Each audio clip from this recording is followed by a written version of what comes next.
But now here on BBC Radio 4, it's time to discover the trials and tribulations of Ed Reardon's week. And despite being homeless, Ed seems to be in the home of his dreams. Ed Reardon's Week by Christopher Douglas and Andrew Nickolds. Episode 2, One Man, Two Charlies. Elgar, come along, it's breakfast time. I'm serving it in the dream kitchen. Come on, Elgar, where are you? Oh, you in the dream bedroom? Dream lounge? Look, Daddy's got to go out, so it would expedite matters no end if you could desist from playing silly buggers. Oh, there you are. I must say, I find it quite hard to curl up on a purple leather sofa, but chacun a son goût. I can't imagine whose goût any of this stuff is. No wonder they went out of business. Sunday. A welcome, if unexpected, consequence of the recent financial apocalypse is the rise in the number of empty premises in need of temporary caretakers, live-in guardians, guardian angels, call them what you will. I've recently entered into an agreement with the very nice people at WeTakeCareNow.org, whereby, in return for a nominal rent, I'm given somewhere to live, enjoying full use of a furniture showroom in Berkhamsted, until such time as the dream bankrupt stock can be sold, repatriated to the Far East, or torched for insurance purposes. The only proviso to this happy state of affairs being a no-pets clause, which, if broken, would result, I suspect, in my landlords becoming slightly less nice people. Come on, Elgar, it's time for you to make yourself scarce. Oh, just look at the size of this walk-in wardrobe. Dream doesn't begin to do it justice. In you come. Look, larger than our previous flat and Anne Frank's attic put together. Julian Assange found himself in here. He'd think it was Christmas, or its equatorial equivalent. Come on, that's it. Well done. Here you are. You can play with this apple from the fruit bowl on the Welsh dresser. Korean dresser, to be more accurate. No, don't try and eat it. It's wax. I made that mistake. Look, Daddy's teeth marks. Right, won't be long. Small matter of earning a living. Woo.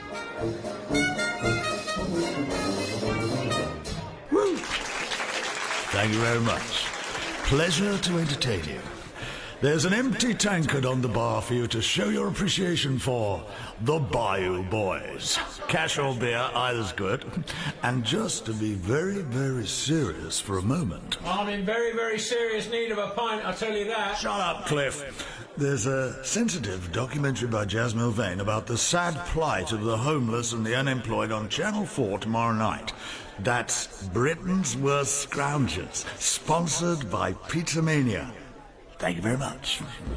You'll have to get me hanky out for that one, eh, Jazz? Yes, unfortunately, I won't be able to catch it, Jazz. I plan to be out stealing copper wire from the railway line. Oh, you've already been sacked for that janitor's job then, no surprise. In the country, I'm very happily ensconced. Luxurious surroundings for a fraction of the housing cost you bugs pay. Hey, don't go knocking your pipe out on that dry lawn. Woof! It got like a Roman candle. And don't try writing either. You'll go round the twist like Jack Nicholson. Hey, that was a good film. Is Johnny? Of course, Jack's character did actually write something.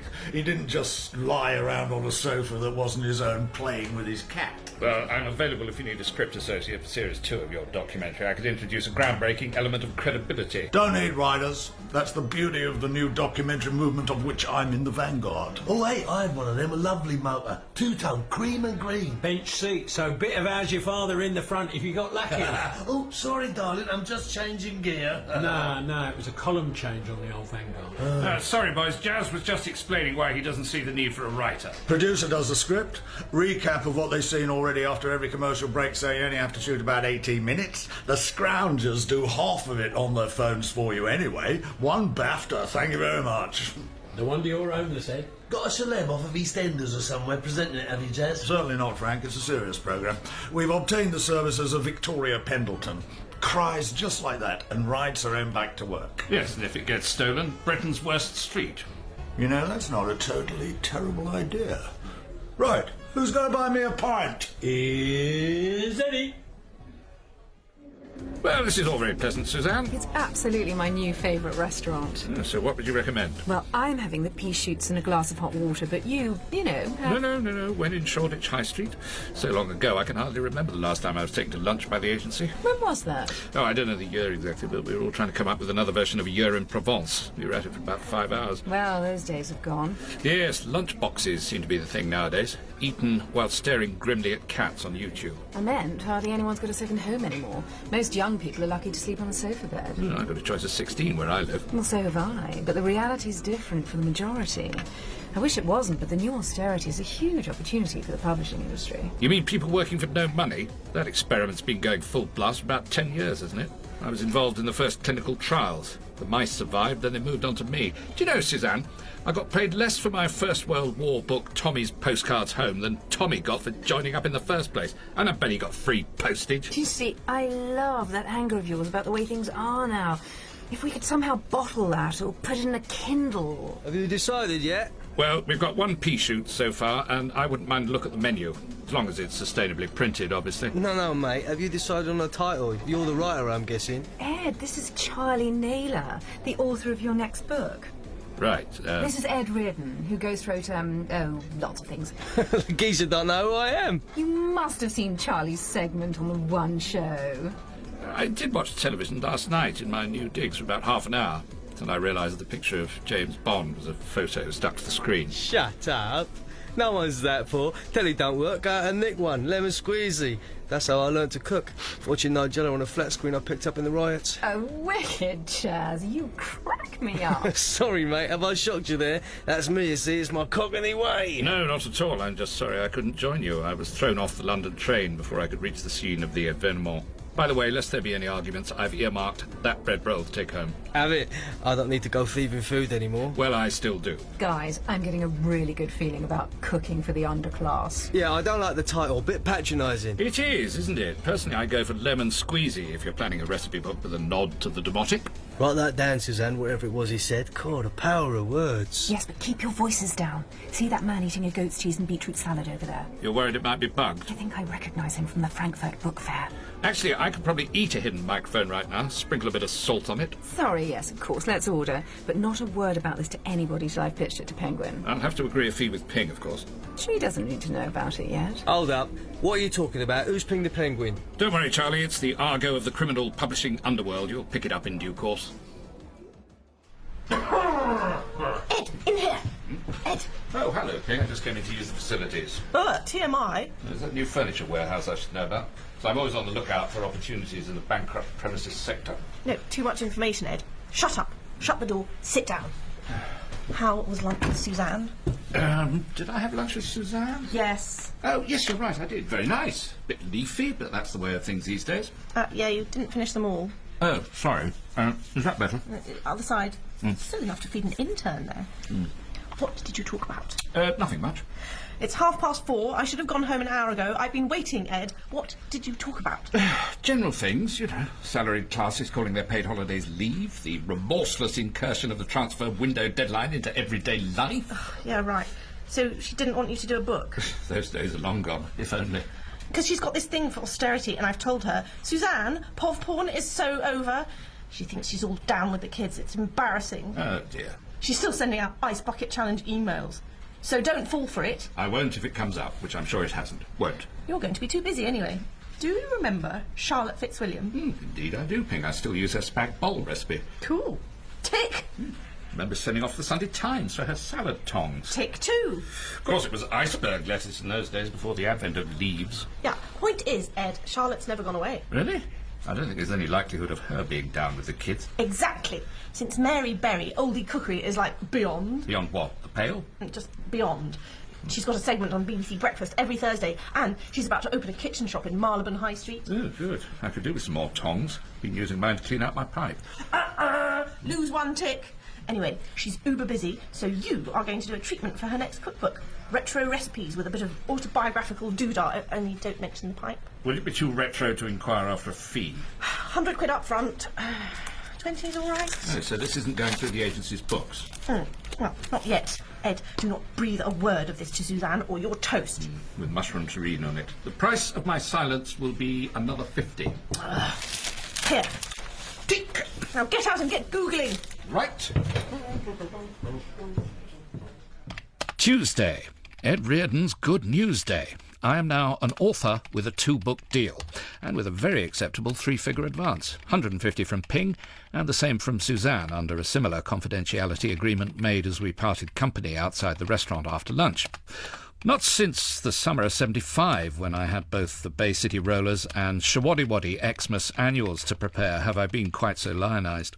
I felt I'd at long last joined the anointed ranks of Messrs Amis, Hornby, and whoever it is who writes Jeremy Clarkson's books. Hilary Mantel, probably. Though I imagine none of those has the literary suppleness to juggle 2 books simultaneously, keeping, as my respective cooks would put it, both mum and stumm about each other's existence. This change in my circumstances has also enabled me to undertake a properly funded research trip, or at any rate buy, for the first time in recent history, an off-peak travel card to Charlotte Fitzwilliam's new kitchen shop. Oh, a proper bain-marie. I haven't seen one of those for years. Yes, we're giving them a try. This kind of thing seems to have come back into fashion. Bit of a sod to keep the copper clean. I'm sure you never had to do that.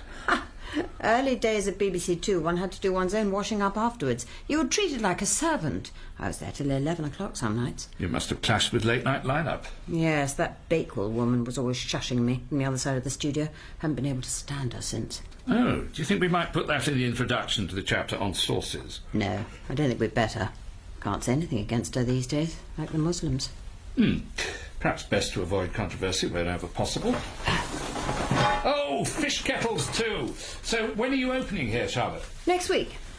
Better call me Charlie. The TV bods prefer it that way.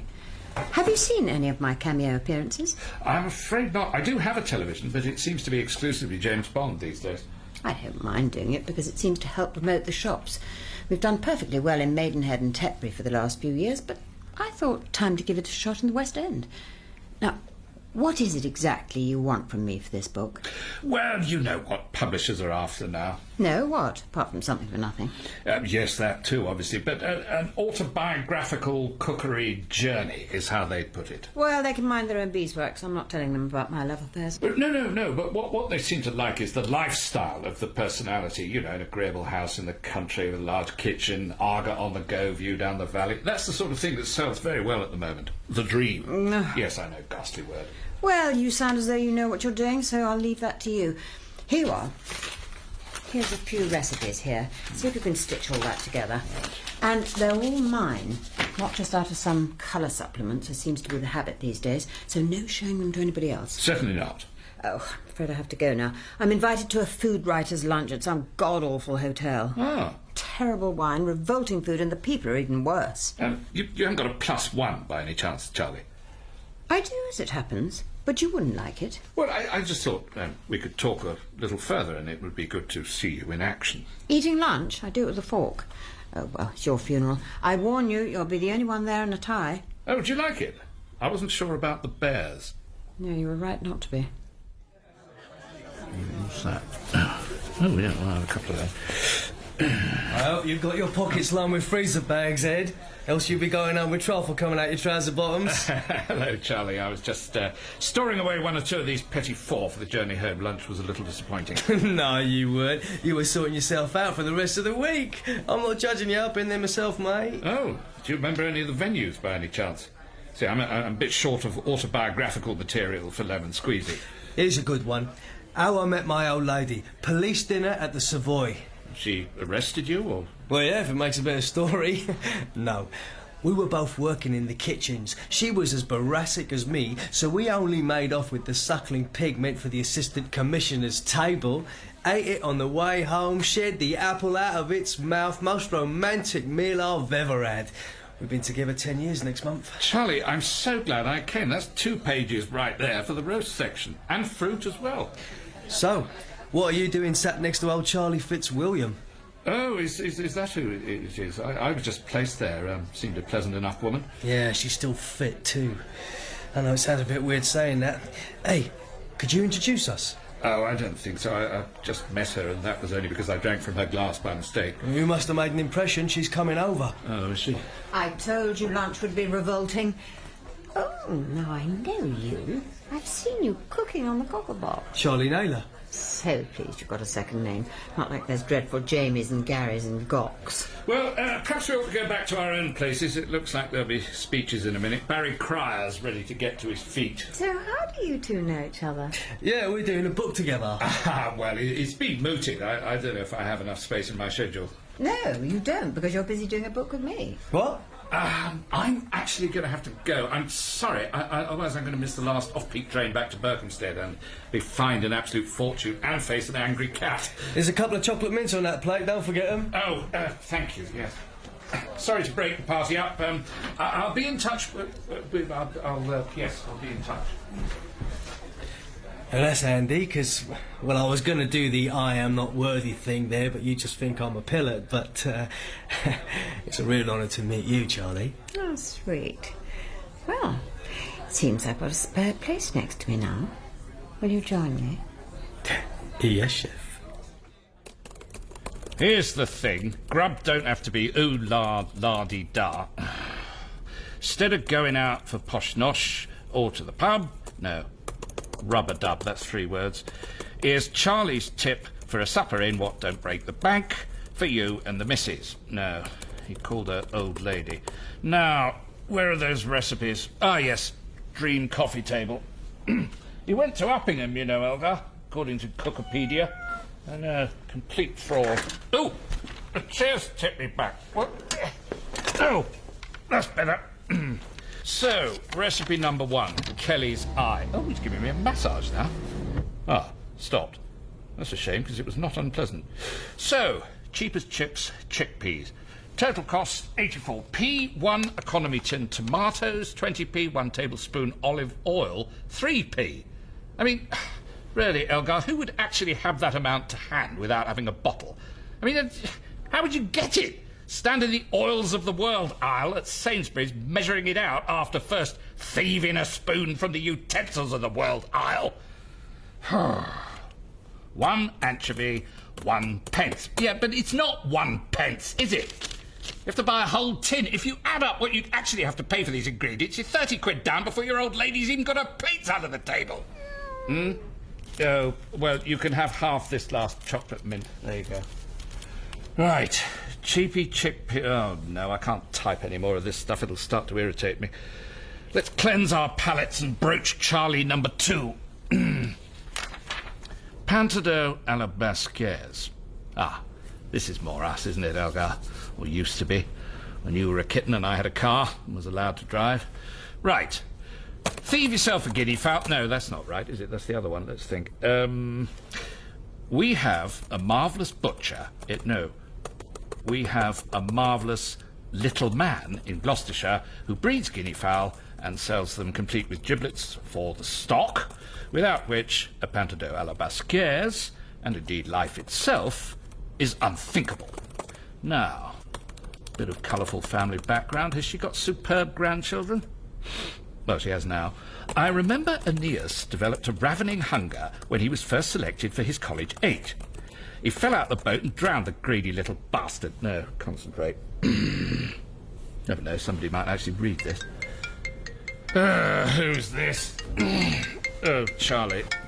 Hello? How's it going, mate? Very well indeed, apart from a slight fear that I might be turning into Jack Nicholson. Where are you up to? I'm on lemon cheesy chickpeasy or something. Cheap as chips, chickpeas. Of course, yes. It's really making me hungry. Oh, I might be able to help you out there. I'm in Paris for the weekend with my old lady, so I've had to duck out of a gig in your yard. My yard being Berkhamsted? I'm supposed to be doing a masterclass at the leisure centre. If you can go and rabbit for an hour about my recipes, there's half a monkey in it for you. Is that some sort of Chinese delicacy? No, it's 250 squid. Ah, right, I'm with you now. And you're on at 7 o'clock, your time. Right. Well, I'd best put my daisy roots on and have it away down the... Tell me, what is the Uppingham slang for leisure centre, Charlie? Hello? Oh, gone. Right, Elgar. I'm setting the knob on the chair to 4 so you can have a bit of fun while Daddy's out. Well, I tell you who I think should be a TV cook. Celia and Botham. Or Phil the Power Taylor. I'd follow their advice on anything. Well, I still miss those 2 fat ladies. Why aren't they on anymore? I think it's because you can't say that kind of thing now, even if you are fat. They're both dead. Oh, Stan, they're not. Did they go together in a pact? Motorbike and sidecar over Beachy Head? Overindulgence. A pair of them. That's why I watch my diet very carefully indeed. Pomegranates. They talked a lot of sense, though, just like Beefy Botham. He'd fill the gap, you see. Oh, here's a blast from the past. Hello, you three. Come for some tips on how to eat for nothing. The reverse, actually, Olive. Looked out for you on TV the other night. Oh, is he in the new Strictly lineup? No, Britain's worst scroungers. I'm sorry to disappoint you, Stan, but the world's treating me rather better these days. Where's that Charlie Naylor? He should be here by now. Oh, he'll be having to fight off all his groupies. Better not come too close to me. I'd eat him up. I just want to mother him. Me too, I'd mother him.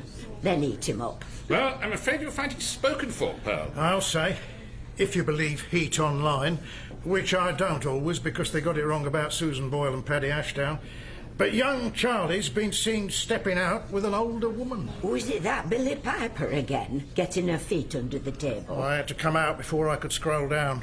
It was breaking news. Well, I can tell you that he's in Paris, which is why he's asked me to take over his masterclass for this evening. Oh, no. But I trust you'll find me an adequate substitute. I have all Charlie's recipes, and I'm confident that I can talk the talk, or rabbit the rabbit, as we say, within the sound of boat bells. There's only one sound you're going to hear tonight. Slight change of plan, everybody. Sadly, Charlie Naylor can't be with us tonight. But the good news is that we've got a well-known local author. That's the sound I meant. Confounding the view of the fleece-wearing Cassandras, my masterclass went rather well. Charlie's recipes were sufficiently appreciated by the cost-conscious audience that I was emboldened to contribute a few of my own. Ox kidney stroganoff, for example, accompanied by oversized courgettes left in desperation on a table outside my local allotments. I wouldn't delude myself that there were as many in the audience at the end as there were at the start. 3, if one includes the man listening to Radio 2's Strike Up the Band on his tablet, but it gave me the confidence to entertain thoughts that I, too, could deliver masterclasses as regularly advertised in the broadsheets, unlock your inner digital publisher and other such life changers available to those ready to part with 400 quid, not including brunch and Wi-Fi. Unlock your talent for improv, sell that sports column, make money from blogging about what your kids did at half-term. I mean, the masterclass future's limitless, Elgar. Oh, what's this? The need to make money was given added urgency by a letter from the landlord advising me that I'd contravened the clause in my tenancy stipulating that any pets on the premises must be made of machine-washable fabric in the shape of cushions or beanbags, but cannot under any circumstances be real. A member of the local neighbourhood watch Gestapo had spotted Elgar sharpening his claws on a button-backed satin headboard, with the result that I'm now in sore need of a masterclass in finding somewhere to sleep after you've been evicted from that bankrupt furniture showroom. Ah, I was hoping you might come in, Ed. Well, as one workaholic to another, Suzanne, you know what it's like when your office is temporarily out of commission or when your hot desk... What? Well, you know, he's gone cold or something. Anyway, it drives you mad, doesn't it? So, as I've got this book to do, I'm going to be working 24/7, and you happen to remark that you had 16 sofa beds at your house. Which book? Well, the one, you know, Lemon Squeezy by Charlie, the one you know, the good-looking Charlie. Good-looking? I don't think so. And thanks to you, there isn't going to be a book. Well, there is, if I could just find somewhere to sleep. And work, of course. Perhaps watch the racing. Sorry, I mean chillax. There isn't going to be a book because Charlie Naylor has run off, or to be more accurate, been kidnapped by the other Charlie, the old bag. Oh, so he really has got an old lady. Yes, and she's got form. She's had more TV cooks than I've had warm salads. Remember that last series Fanny Craddock did on her own? Where do you think Johnny was? Keith Floyd was teetotal till Charlotte Fitzwilliam came along. Charlotte fits anybody more like. Her father was a docker. Did you know that? Do you mind if I get some of this down? It'd be extremely useful. Well, it would be extremely useful were I to do a book with her at some point. Ed, there isn't going to be a Charlie Naylor book or a Charlotte Red Hat and No Drawers book because you introduced them. I tried not to. And what's more, you went behind my back and tried to set another book up with Ping after I'd expressly told you not to say anything. Look, Suzanne, here's a very simple solution. We combine both books into one, like the Bowden catalogue. Lemon Squeezy at one end, turn it upside down, you've got the posh recipes at the other. Twice the cover price. Double bubble, as the not very good-looking Charlie might say. And you owe me £150, whichever way you want to look at it. It's all gone, I'm afraid. Then you'll have to go next door and throw yourself on your agent's mercy, and I don't think Ping's very happy with you either. Oh, Jazz, this is going to be unfeasibly incredible. I like to think so, if the conditions are right. Totally.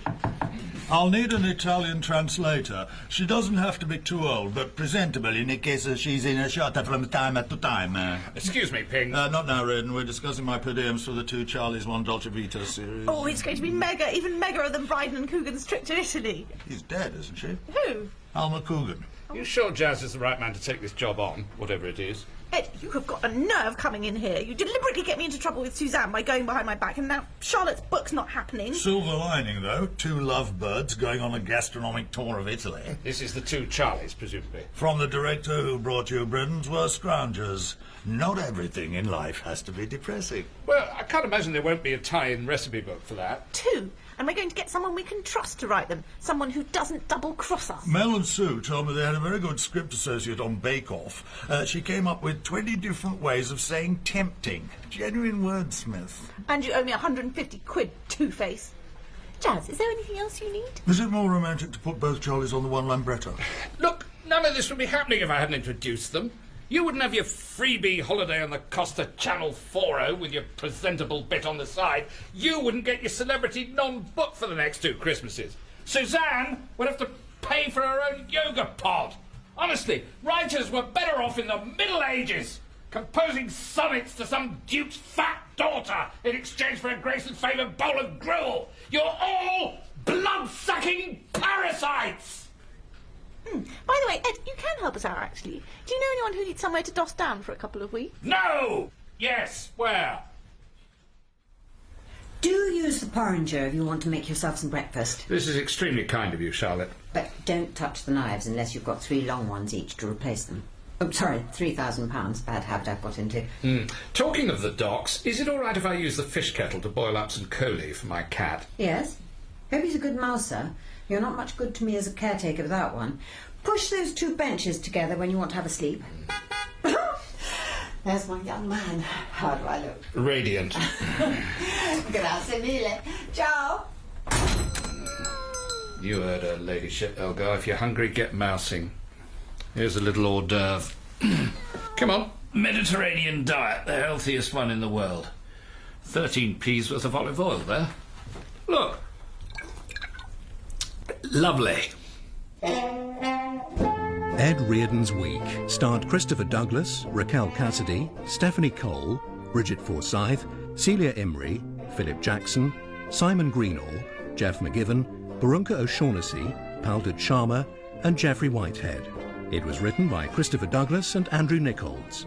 The producer was Dawn Ellis. Next week sees Ed unexpectedly reunited with his ex-wife, much to the annoyance of their children.